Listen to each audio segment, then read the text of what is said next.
Hello everyone. स्वागत है आप सभी का चौधरी आइस अकेडमी प्लेटफॉर्म पर। आशा करती हूँ कि आप और आपकी फैमिली में सभी अच्छे होंगे। अपना और अपनों का ख्याल रखें, बड़ों का सम्मान करें, छोटों को प्यार दें और अपना व्यक्तित्व इस प्रकार से विकसित करें कि महिलाएं आपके साथ सुरक्षित महसूस करें। तो आज हम डिस्कस करेंगे जीके के मोस्ट इंपॉर्टेंट क्वेश्चन। हर एग्जाम के पॉइंट ऑफ व्यू से वेरी वेरी इंपॉर्टेंट साबित होने वाले हैं। कंप्लीट वीडियो को देखना। ये हमारी फोर्थ सीरीज है, इससे पहले 3 सीरीज आ चुकी हैं, तो उनको भी देखना। चलिए स्टार्ट करते हैं। आज का हमारा पहला क्वेश्चन है, निम्न में से कौन सी घटना का संबंध महात्मा गांधी जी से नहीं है? तो महात्मा गांधी जी से कौन सी घटना का संबंध नहीं है? आंसर होगा बी, कानपुर अधिवेशन। कानपुर अधिवेशन कब हुआ था? 1925 में हुआ था। इसकी अध्यक्षता किसने की थी? सरोजनी नायडू ने की थी। सरोजनी नायडू यूपी की जो वो फर्स्ट राज्यपाल थी। तो आपको ध्यान रखना है कि कानपुर अधिवेशन की अध्यक्षता सरोजनी नायडू ने की थी। 13 फरवरी को सरोजनी नायडू के जन्म दिवस के अवसर पर ही राष्ट्रीय महिला दिवस मनाया जाता है। पूना पैक्ट कब हुआ था? पूना पैक्ट जो 1932 में हुआ था, गांधी और अंबेडकर के बीच में हुआ था, पुणे की यरवदा जेल में। कहाँ पे? पुणे की यरवदा जेल में हुआ था। असहयोग आंदोलन कब हुआ था? 1920 में हुआ था। चौरी चौरी घटना जो वो 1922 में हुई थी, 5 फरवरी 1922 को, और इसी कारण से जो है वो असहयोग आंदोलन को खत्म कर दिया गया था। बेलगांव अधिवेशन कब हुआ था? बेलगांव अधिवेशन 1924 में हुआ था। महात्मा गांधी जी ने इसकी अध्यक्षता की थी, और महात्मा गांधी ने सिर्फ एक ही अधिवेशन की अध्यक्षता की थी, वो था 1924 का बेलगांव अधिवेशन। तो आपको ये सारे याद रखने हैं। अगला क्वेश्चन है हमारा, निम्न में से कौन सी पर्वत श्रेणी ट्रांस हिमालय का भाग नहीं है? ट्रांस हिमालय का कौन सा भाग नहीं है? आंसर होगा ए, पीर पंजाल जो वो ट्रांस हिमालय का भाग नहीं है। काराकोरम, लद्दाख और जास्कर जो है वो तीनों ट्रांस हिमालय के भाग हैं। तो आपको इनको कैसे कर सकते हैं? ट्रांस हिमालय की एक ट्रिक है, जो कि कलेजा, कै मतलब कराकोरम श्रेणी, ले मतलब ले लद्दाख श्रेणी, और जा मतलब जास्कर श्रेणी। तो आप इसे कलेजा से आप इसको याद कर सकते हैं कि ट्रांस हिमालय में कौन कौन सी पर्वत श्रेणियां आती हैं। अगला क्वेश्चन है हमारा, अभिलेखों के संबंध में कौन सा कथन असत्य है? अभिलेखों के कथन में कौन सा असत्य है? ए, अभिलेखों का अध्ययन एपिग्राफी कहलाता है, ये भी सत्य है। हाथी गुम्फा अभिलेख जो का संबंध किससे है? हाथी गुम्फा अभिलेख किसके द्वारा लिखा गया है? वो खारवेल से संबंधित है, राजा खारवेल से। कलिंग उड़ीसा से संबंधित, और कलिंग कहाँ है? उड़ीसा में है, ये भी सत्य है। प्रयाग सतम अभिलेख का संबंध समुद्रगुप्त से है, ये भी सत्य है। सती प्रथा का पहला लिखित साक्ष्य नासिक अभिलेख से प्राप्त हुआ है। तो आंसर डी जो है इसका रॉन्ग होगा। आंसर डी असत्य है, क्योंकि सती प्रथा का जो पहला लिखित साक्ष्य है वो कहाँ मिला था? एरन अभिलेख में मिला था, जो कि भानुगुप्त का अभिलेख है। कहाँ मिला था? एरन अभिलेख में मिला था, भानुगुप्त का अभिलेख है। तो ये नासिक अभिलेख से प्राप्त नहीं हुआ था, एरन अभिलेख से प्राप्त हुआ था। सती प्रथा पर जो रोक है वो किसने लगाई थी? प्रतिबंध लगाया था विलियम बेंटिक ने। किसके कहने पर? राजा राम मोहन राय के प्रयासों से लगा था ये। और उस समय किसका शासन था? विलियम बेंटिक के शासनकाल में सती प्रथा पर रोक लगाई गई थी। अगला क्वेश्चन हमारा, हड़प्पा सभ्यता के संबंध में कौन सा कथन असत्य है? कौन सा असत्य है? नंबर ए, हड़प्पा सभ्यता मातृस्थात्मक थी, ये भी सत्य है कि हड़प्पा जो सभ्यता है वो मातृस्थात्मक थी। सिंधु सभ्यता की खोज 1921 में दयाराम साहनी ने की थी, ये भी सत्य है। सिंधु सभ्यता कांस्य युगीन सभ्यता थी, ये भी सत्य है। लोथल, रंगपुर, धोलावीरा और कालीबंगा सेंधव सथल गुजरात में स्थित है। लोथल, रंगपुर और धोलावीरा जो है वो कहाँ स्थित है? वो तो गुजरात में है, लेकिन कालीबंगा कहाँ है? तो कालीबंगा राजस्थान में है, ना कि गुजरात में। तो आंसर डी हो गया असत्य, बाकी सारे सत्य हैं। कालीबंगा से क्या प्राप्त हुए थे? जो जुते हुए खेत के प्रमाण है वो कालीबंगा से ही प्राप्त हुए थे, और कालीबंगा कहाँ है? घग्गर नदी के किनारे स्थित है। धोलावीरा जो है वो हमारी यूनेस्को की जो 40वीं नंबर की साइट है उसमें शामिल किया गया है। तो आपको ध्यान रखना है, लोथल, रंगपुर और धोलावीरा ये तीनों गुजरात में है, और कालीबंगा राजस्थान में है। अगला क्वेश्चन है हमारा, महाजन पदों का उल्लेख किस ग्रंथ में मिलता है? तो महाजन जो 16 महाजन पद थे उनका उल्लेख किस में मिलता है? वो मिलता है अंगुत्तर निकाय में। आंसर होगा इसका ए, कहाँ मिलता है? अंगुत्तर निकाय में। और ये किससे संबंधित है? जो अंगुत्तर निकाय है वो बौद्ध धर्म से संबंधित है। तो एक क्वेश्चन और भी बनता है कि जैन धर्म से रिलेटेड कौन सा है, तो अंगुत्तर निकाय तो बौद्ध धर्म से हो गया, लेकिन भगवती सूत्र जो है वो जैन धर्म से संबंधित है। मर्चिकटम जो मर्चिकटिकम किसके द्वारा लिखी गई है, तो वो लिखी गई है शूद्रक के द्वारा। ये मर्चिकटिकम जो बुक है वो किसके द्वारा लिखी गई है, शूद्रक के द्वारा लिखी गई है। मुद्रा राक्षस किसके द्वारा लिखी गई है, मुद्रा राक्षस जो वो विशाखा दत्त के द्वारा लिखी गई है। बुद्ध चरित किसके द्वारा लिखी गई है, बुद्ध चरित असफ घोष के द्वारा लिखी गई है। और असफ घोष कौन थे, तो चौथी हमारी बौद्ध संगीति हुई थी कुंडल वन में राजा कनिष्क के टाइम पे, उसके जो उपाध्यक्ष थे वो असव घोष थे और अध्यक्ष कौन थे, वासुदेव थे। तो आपको ध्यान रखना है। और एकमात्र जो महाजनपद के जो 16 जो पद थे, महाजन पद थे, उनमें साउथ में कौन सा था, तो अस्मक जो महाजन पद है वो साउथ में था, गोदावरी नदी के किनारे। तो आपको ये भी ध्यान रखना है कि एकमात्र जो महाजन पद था वो अस्मक था, जो कि गोदावरी नदी के किनारे साउथ में स्थित था।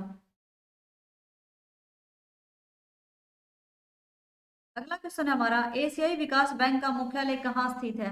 जो एडीबी बैंक है, एशियन डेवलपमेंट बैंक, उसका मुख्यालय कहाँ है, तो वो है फिलीपींस मनीला में। कहाँ है, आंसर होगा इसका सी, फिलीपींस मनीला में है। जो अंतरराष्ट्रीय चावल अनुसंधान है वो भी कहाँ है, वो भी फिलीपींस मनीला में ही है। और जो रैमन मैग्सेसे पुरस्कार दिए जाते हैं वो फिलीपींस मनीला के द्वारा ही दिए जाते हैं। और रैमन मैग्सेसे पुरस्कार जो है वो एशिया का नोबेल पुरस्कार कहते हैं उसको। पहले किसे दिया गया था, विनोबा भावे को दिया गया था। और 2019 में किसे दिया गया है, रवीश कुमार को दिया गया था 2019 में रैमन मैग्सेसे पुरस्कार। तो आपको ये पुरस्कार भी ध्यान रखना है। अगला क्वेश्चन है हमारा, असत्य क्यों पहचानिए। ए, गुलाम वंश के संस्थापक कुतुबुद्दीन ऐबक थे। ये भी सत्य है कि गुलाम वंश की स्थापना किसने की थी, कुतुबुद्दीन ऐबक ने की थी। बी, इल्तुतमिश को लाख बख्श भी कहा जाता है। इल्तुतमिश को लाख बख्श नहीं कहते थे, क्योंकि इल्तुतमिश जो है इक्ता प्रणाली को लागू किया था। लाख बख्श की जो उपाधि है वो कुतुबुद्दीन ऐबक की ही उपाधि है। रजिया बेगम का निधन कैथल में हुआ था। रजिया सुल्तान जो है वो पहली महिला मुस्लिम शासिका थी और इसका मकबरा भी कैथल में है, निधन भी कैथल में हुआ था। इक्ता प्रणाली की शुरुआत जो वो इल्तुतमिश के द्वारा की गई, ये भी सत्य है। तो ऐसा सत्य कौन सा हो गया, इल्तुतमिश को लाख बख्श भी कहा जाता था, ये गलत है। आंसर होगा बी, क्योंकि लाख बख्श जो है वो कुतुबुद्दीन ऐबक की ही उपाधि थी। कुतुबुद्दीन ऐबक ने ही गुलाम वंश की स्थापना की थी। चौगान खेलते हुए जो कुतुबुद्दीन ऐबक की मृत्यु हो गई थी। कुतुब मीनार का निर्माण भी कुतुबुद्दीन ऐबक के द्वारा ही शुरू करवाया गया था, लेकिन इसको पूरा किसने करवाया था, फिर इल्तुतमिश ने इसने पूरा करवाया था। अगला क्वेश्चन है हमारा, विजयनगर साम्राज्य के संबंध में कौन सा कथन असत्य है। विजयनगर साम्राज्य के संबंध में कौन सा असत्य है, तो पहला, इसकी स्थापना हरिहर बुक्का ने 1336 ईस्वी में की थी। ये भी सत्य है कि हरिहर एंड बुक्का ने की थी 1336 में। विजयनगर साम्राज्य की राजधानी हम्पी है, ये भी सत्य है। यहाँ के महान शासक तुलुव वंश के कृष्ण देव राय थे। हाँ, तुलुव वंश के जो शासक थे वो कौन थे, कृष्ण देव राय थे। और कृष्ण देव राय की पुस्तक कौन सी थी, अमुक्त माल्यदा। डी, कृष्ण देव राय के दरबार में 8 सर्वश्रेष्ठ कवि थे जिन्हें अष्टप्रधान कहा जाता था। डी जो है वो असत्य है, क्योंकि कृष्ण देव राय के दरबार में क्या थे, 8 जो वो सर्वश्रेष्ठ कवि तो थे, लेकिन उनको अष्टप्रधान नहीं कहते थे, उनको अष्टदिग्गज कहा जाता था। क्या कहा जाता था, अष्टदिग्गज। अष्टप्रधान किसके दरबार में थे, वो शिवाजी के दरबार में थे। तो आपको ये ध्यान रखना है। अगला क्वेश्चन हमारा, असत्य को पहचानिए। बंगाल विभाजन किसके टाइम पे हुआ था, कर्जन के टाइम पे, सहायक संधि वेलेंजली के टाइम पे, असहयोग आंदोलन मिंटो के टाइम पे, या फिर भारतीय प्रेस का मुक्तिदाता मेटको। तो आंसर होगा इसका डी, ना सी जो है वो असत्य है, क्योंकि असहयोग आंदोलन जो 1920 में हुआ था और उस समय पे कौन थे, जेम्स फोर्ड थे। 1905 में जो बंगाल विभाजन कब हुआ था, 1905 में हुआ था, लॉर्ड कर्जन के टाइम पे। सहायक संधि कब हुई थी, सहायक संधि जो वो लॉर्ड वेलेंजली के टाइम पे हुई थी। और सर्वाधिक जो प्रयोग किया गया था सहायक संधि का वो वेलेंजली के द्वारा ही किया गया था। प्रेस का मुक्तिदाता मैटकोफ को कहते हैं। असहयोग आंदोलन 1920 में हुआ था, उस समय पे 1920 में कौन थे, मॉन्टेग्यू चेम्सफोर्ड थे। आपको ये ध्यान रखना है। मार्ले मिंटो कब थे, 1909 में मार्ले मिंटो थे। तो इसलिए आंसर सी जो वो असत्य है। अगला क्वेश्चन हमारा, रोलेट एक्ट के संबंध में कौन सा कथन असत्य है। तो रोलेट एक्ट में ए, इसका संबंध ना कोई अपील ना कोई दलील कानून से है, इसका संबंध 1919 से है, इसे काला कानून कहा जाता था, या फिर ओल। तो आंसर होगा डी, ऑल ऑफ दीज, क्योंकि इसमें जो है वो ना कोई अपील थी ना कोई दलील थी। 1919 का ये इस 1919 से संबंध रोलेट एक्ट से संबंधित है। काला कानून भी कहा जाता था इसको। जलियांवाला बाग हत्याकांड कब हुआ था? वो 13 अप्रैल 1919 को हुआ था। अगला क्वेश्चन हमारा, बॉम्बे स्टॉक एक्सचेंज की स्थापना कब हुई थी? बॉम्बे स्टॉक एक्सचेंज 1875 में इसकी स्थापना हुई थी। आंसर होगा बी, 1875 में। और एशिया का सबसे बड़ा स्टॉक एक्सचेंज है कौन है? Bombay stock exchange. Bombay stock exchange का जो इंडेक्स है वो क्या है? सेंसेक्स है। क्या है? सेंसेक्स। हेडक्वार्टर कहाँ है? मुंबई दलाल स्ट्रीट में है। दूसरा है नेशनल स्टॉक एक्सचेंज, इसकी स्थापना कब हुई थी? 1992 के अधिनियम के तहत हुई थी और इसका हेडक्वार्टर भी बॉम्बे में है। नेफ्टी जो है वो क्या है? नेफ्टी जो है वो इसका इंडेक्स है। शेयर मार्केट की स्थापना, जो शेयर मार्केट का जो सेकेंडरी मार्केट या शेयर मार्केट को रेगुलेट कौन करता है? तो वो सेबी के द्वारा ही की जाती है। स्थापना कब हुई थी सेबी की? 1988 में हुई थी। और अध्यक्ष कौन है? अजय त्यागी हैं।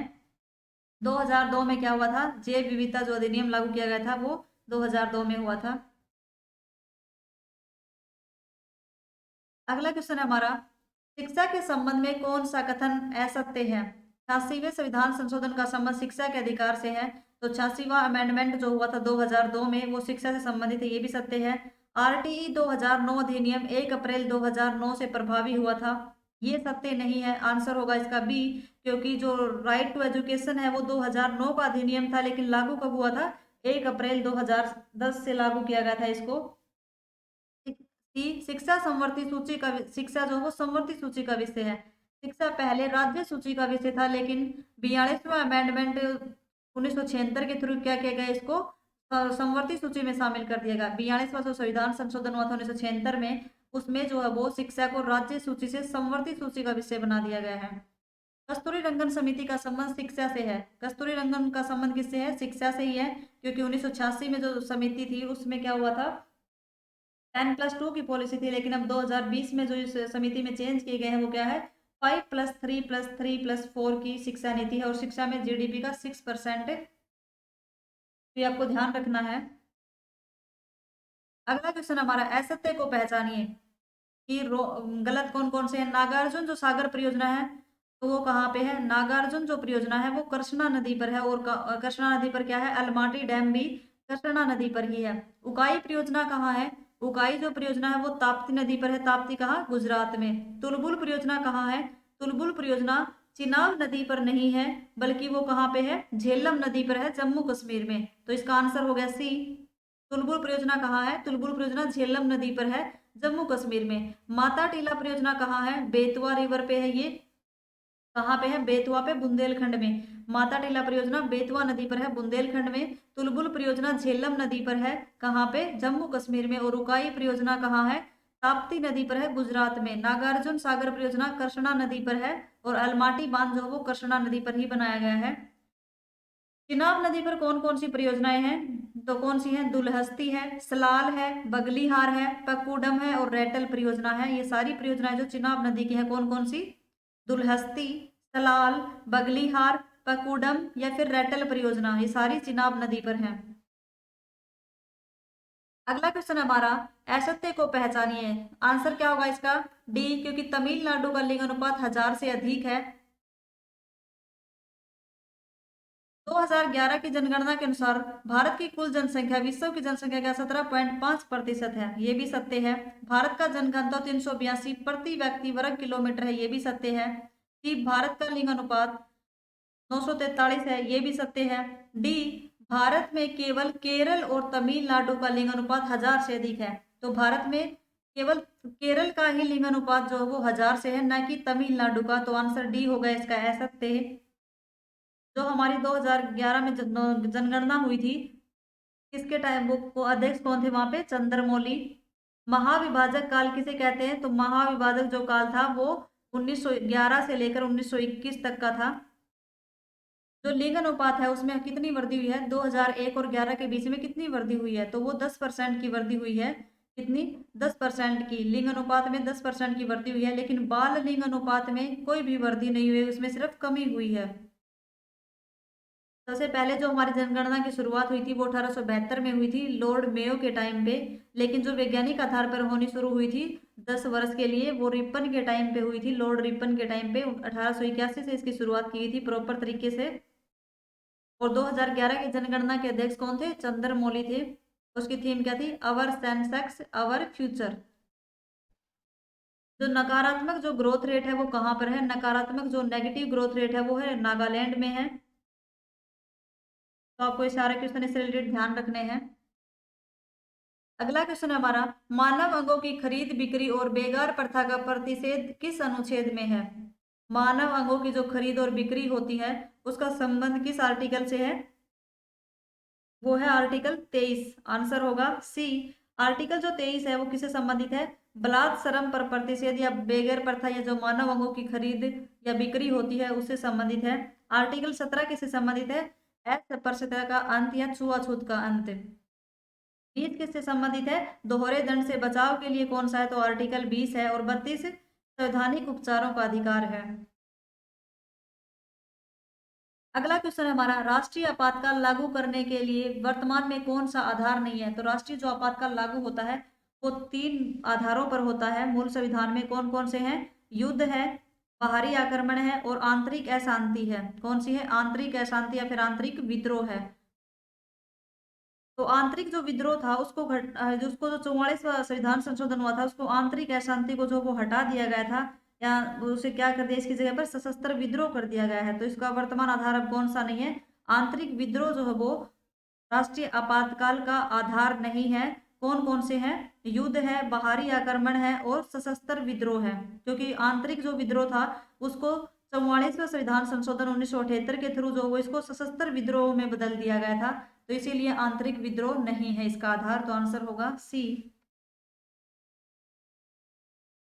उपभोक्ता संरक्षण के संबंध में कौन सा कथन असत्य है? आंसर होगा इसका सी। विश्व उपभोक्ता संरक्षण दिवस 24 अप्रैल को मनाया जाता है। तो क्या है? जो उपभोक्ता हमारा संरक्षण अधिनियम है 1986 में पारित हो गया था, उसके बाद राष्ट्रीय जो उपभोक्ता संरक्षण दिवस है वो 24 दिसंबर को बनाया जाता है, ये भी सत्य है। लेकिन विश्व उपभोक्ता संरक्षण दिवस कब बनाते हैं? वो 15 मार्च को बनाते हैं, न कि 24 अप्रैल को। 24 अप्रैल को नहीं बनाते हैं, ये 15 मार्च को बनाया जाता है। केंद्रीय प्रशासनिक अधिकरण सीएटी का उल्लेख अनुच्छेद 323 ए में है। तो ये भी सत्य है कि केंद्रीय जो प्रशासनिक अधिकरण है उसका उल्लेख किस में है? 323 ए में है। तो इसका आंसर कौन सा होगा? सी। वर्षा की बूंद का गोल होना किसका उदाहरण है? तो वर्षा की जो बूंदे गोल होती हैं वो उसका उदाहरण कौन सा है? तो आंसर होगा सी। पृष्ठीय तनाव के कारण क्या होती है? जो हमारी वर्षा की बूंदे होती हैं वो गोल हो जाती हैं सरफेस टेंशन या पृष्ठीय तनाव की वजह से। श्यानता का ऑप्शन को, श्यानता के लिए जो उदाहरण है वो कौन सा है? जैसे कि गाढ़ापन होता है, शहद जो होता है वो श्यानता का उदाहरण है। केशिकतव कैसा होता है? केशिकतव का मतलब होता है जो इंक होती है हमारी जेल पेन जो होता है उसकी इंक जो फैल जाती है, उस वो उदाहरण किसका है? तो वो है केशिकतव का उदाहरण है। और श्यानता के लिए कौन सा हो गया? गाढ़ापन जो कि शहद से रिलेटेड है। पृष्ठीय तनाव वर्षा की बूंद जो हमारी गोल हो जाती है सरफेस टेंशन की वजह से। अब केंद्रीय बल का जो उदाहरण है वो कौन सा है? अब केंद्रीय बल में जो मक्खन होता है या फिर जो हमारी वॉशिंग मशीन होती है ये उसके उदाहरण हो गए। तो आंसर क्या होगा इसका? सी। अगला क्वेश्चन हमारा, निम्न में से कौन सा अयस्क से लोहे धातु प्राप्त होती है? लोहे की जो धातु प्राप्त होती है उसके अयस्क कौन कौन से हैं? तो आंसर होगा सी। हेमेटाइट और मैग्नेटाइट जो होते हैं वो लोहे धातु के अयस्क होते हैं। कौन से? हेमेटाइट भी होता है और एक मैग्नेटाइट भी होता है। बॉक्साइट किसका होता है? बॉक्साइट जो अयस्क होता है वो एल्यूमिनियम का होता है। और मोनोजाइट किसका होता है? मोनोजाइट होता है थ्योरियम का। और हेमेटाइट एंड मैग्नेटाइट हो गए लोहे के। एंथ्रेसाइट किसका होता है? तो एंथ्रेसाइट होता है कोयले का। ये आपको सारे ध्यान रखने हैं।